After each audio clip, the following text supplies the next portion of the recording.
So narito na naman ang inyong lingkod para magbigay ng opinyon kahit wala kayong pakialam. So pag-uusapan natin ngayon ay walang iba kundi yung same-sex marriage na isinumite nitong si Senator Robin Padilla. Way back, I think this was 2 years ago, tama? Pero however, hindi pa rin siya approved dito sa Philippines, no? Hindi pa rin siya legally nare-recognize. Either in the form of marriage or civil union. So, hindi pa rin siya ina-allow dito. So, anyways, magbibigay lang ako ng aking opinion na very, very simple lang. Kasi hindi naman kailangan maging intellectual para magbigay ng opinion, di ba? Hindi naman to battle of the brains. Kasi ako, Christian kasi kami. So, alam nyo na kung ano yung aking point of view, di ba? So, ang paniniwala namin kasi ay nakabase sa Biblia. Actually, I grew up studying in an exclusive school for girls. That's why witness ako sa mga ganyang kaganapan. Very open-minded ako sa mga ganyan dahil I have relatives also who are members of the LGBT. Majority lang talaga dito sa Philippines ay hindi talaga sang-ayon sa ganoong klase ng union kasi dito ay very conservative yung ating bansa. At maraming lumang tao dito, di ba? Sabi nga nila, ihiwalay daw yung Facebook na matatanda. Well, anyway, kasi nga, iba yung point of view ng mga tao, lalo na if you came from a Christian country. So, very prohibited yung mga ganitong practices, di ba? Although, sa publiko, tanggap naman na natin, pero siguro dito sa aspeto ng kasalan, ay hindi pa siya katanggap-tanggap ng karamihan. Although ako, aaminin ko, nagdaan din ako sa ganyang sitwasyon, yung parang nagkaroon ako ng identity crisis for a while. Kasi syempre nga naman, alam mo na, mga kabataan, in-explore yung mundo, ganyan. Pero but then, siguro nagkaroon ako ng realization sa sarili ko mismo. Ako yung talagang diniscover ko kung ano ba talaga yung gusto ko. At syempre napalapit ako kay Lord dahil nga sa aking religion. At ayun nga, sa tingin ko, yung personal ko lang naman na opinion, depende na lang kung ano yung mapapagkasunduan sa Senado.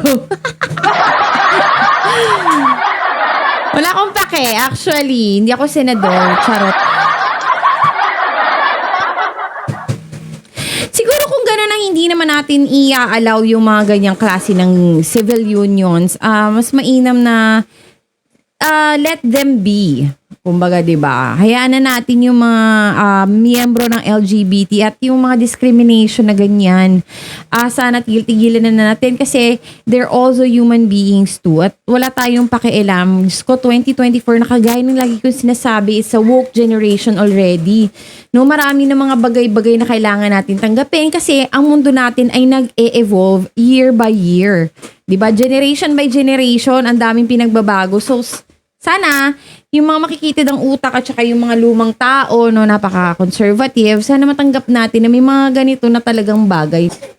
I'm quite sure naman na kahit noon pa ganyan na yung nangyayari, di ba? Hindi lang out in the open dahil takot na baka hindi matanggap. Ganon, di ba? Na kasi nga, yung mga panahon noon parang pagka sinabi mong ganito kaganyan kay, kulang na lang bitayin kay, di ba? Siguro, ang mainam na lang na gawin we just have to let them be na lang. Pero kung ito nga na itong form of civil union, siguro mainam na gawin na lang to sa ibang bansa. Total, sa ibang bansa naman, open naman na sa same-sex marriage, open sa kanila at tinatanggap ito. Siguro maganda na doon na lang nila gawin. Total, dito sa ating bansa ay hindi pa ganun ka-open. And especially this is a Christian country at marami ang iba yung paniniwala. So, I think na it's better to leave it that way. Sabi ni Senator Jinggoy tungkol doon sa divorce bill na sinubmit sa Senate way back 2022, hindi daw natin iyon priority. Kasi nga naman, ang dami nga namang problema sa mundo kung ano-anong klaseng bill yung pinapasa. Ayusin nyo muna yung pananakop ng China sa atin.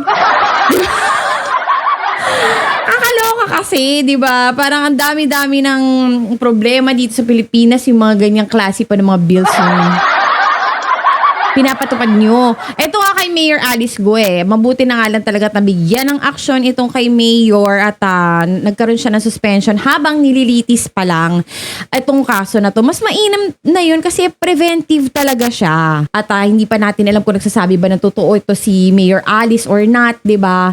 So dapat talaga, dun pa na sa process ng nililitis yung kaso, i-hold muna yung panunungkulan ni Mayor Alice at least, 'di ba? Kasi hangga't wala pa tayong katibayan na ganito siya, ganyan siya, i-hold muna natin. Parang damage control na rin on both sides. And ito na nga, ang dami nating kinakaharap ngayon, lalong-lalo na yung pananakop ng China sa ating bansa na very, very subtle at hindi mo mahahalata. 'Di ba? Ang dami nating kailangan pagtuunan ng pansin. Ako sa totoo lang yung ibang senador diyan, iniisip ko kung tama ba na nabigyan sila ng posisyon kasi sinasayang nila yung slot nila sa kanila dahil Diyos ko, hindi ko alam kung anong input ba yung nilalagay nila sa Senado.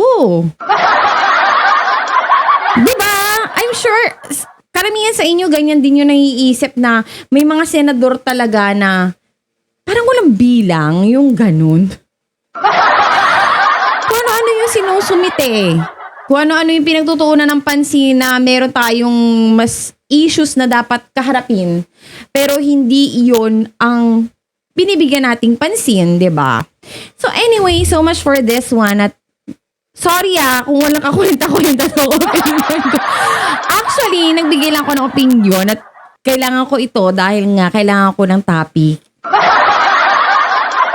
Dahil bayad tayo per video dito. Salamat sa pagtitiis at pagtsatsaga. Thank you so much. I'll see you soon. Bye-bye.